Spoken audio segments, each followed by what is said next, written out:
Good day, ma'am. I am Hearty Mae Patriana, and today I am going to discuss or to give my answer on the question that has been assigned to me. So, before I totally answer the question, I would like to have a small recap for what is Chapter 9. So, Chapter 9 talks about how to be as strategic leadership in an effective organization. So basically, it talks about how to be a leader, either you're a manager, a supervisor, or even a business owner who runs the entire company. So it gives us the idea on the things that we need to consider. For instance, our employees and the outside environment. So there are two business environment, which is internal and external. So today we're going to focus on what is internal environment all about. So my question is, how does the internal business environment affects the top level decision making? So before anything else, I would also like to discuss the 5 characteristics of the firm's internal environment.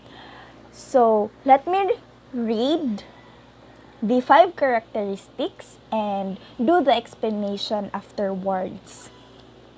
So again, there are 5, which are number 1, the commitment of the firm for growth and expansion. So what does this mean? So as a leader, you also need to look on your company or the organization if there's a chance for you to expand or to grow more. So you'll be looking on the advantages, the opportunities, and the threats that will come onto your company as well as opportunities.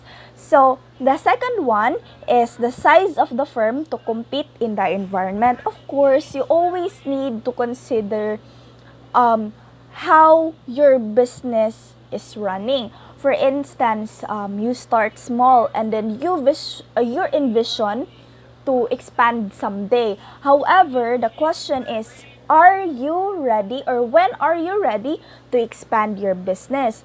So before doing a decision as a leader, you should always look on the probabilities and the consequences that you're gonna have either you decided to expand your business.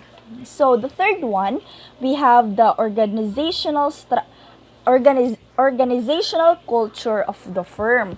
So what does this mean? Of course, we all know that culture really affects the employees and how they perform. So anyway, if we say we're focusing in the internal environment, this means you're focusing inside your organization.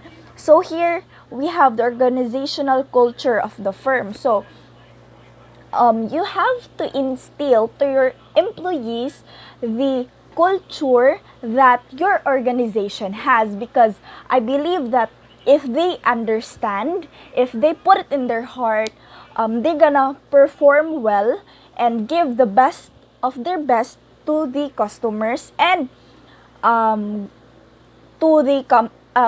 gonna work hard for the company. So the fourth one is availability of human and capital resources. Of course, in an organization, in a company, you have to look on your employees if is it enough? Is it too many? And are you even ready to expand more, to rehire? What else? Capital resources, of course. In putting up the business, you always consider the capital itself because you cannot run an organization without capital resources. And lastly, we have the patterns of cooperation and interaction among managers and employees. So, as a leader, as the top level decision maker, you should also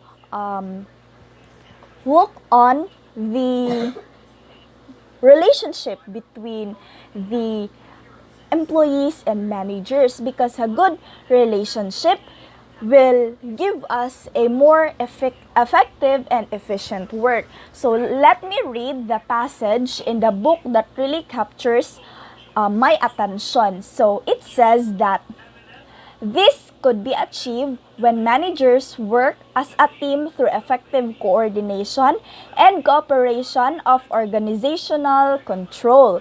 So, as a top-level decision maker, those 5 characteristics, you should look onto them, and of course, you are affected by them because myself, I would like to apply the life lessons that I've gained through my leadership experience since elementary. So the best part that I really remembered is when I was elected as the class president.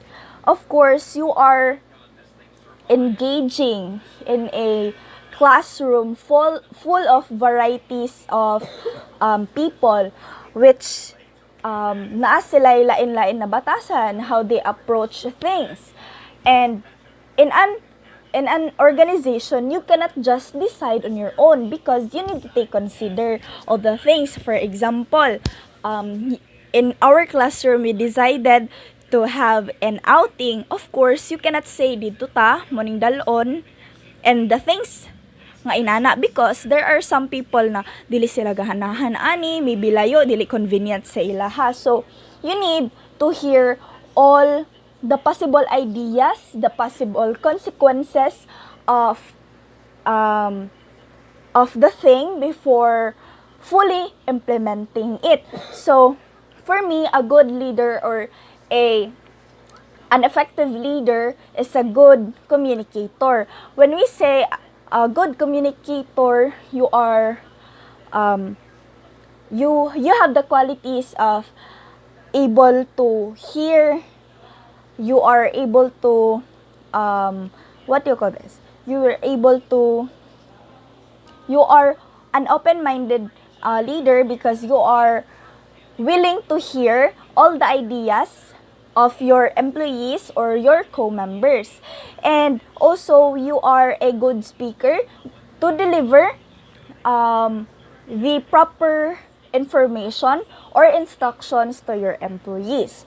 So, you also need to let them be like as a leader, because a true leader also is there's a big difference between a boss and a leader. When we say boss, you let them work for you, but as a leader, you are working with them. So for you to have a company that is very successful, you should look onto your employees first and instill to them the culture and the vision and the goal of your company to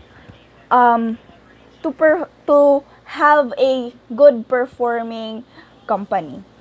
To sum up everything that has been stated so far, the internal business environment really affects the top level decision makers, because those decision makers or the leaders itself look onto what is happening in the organization.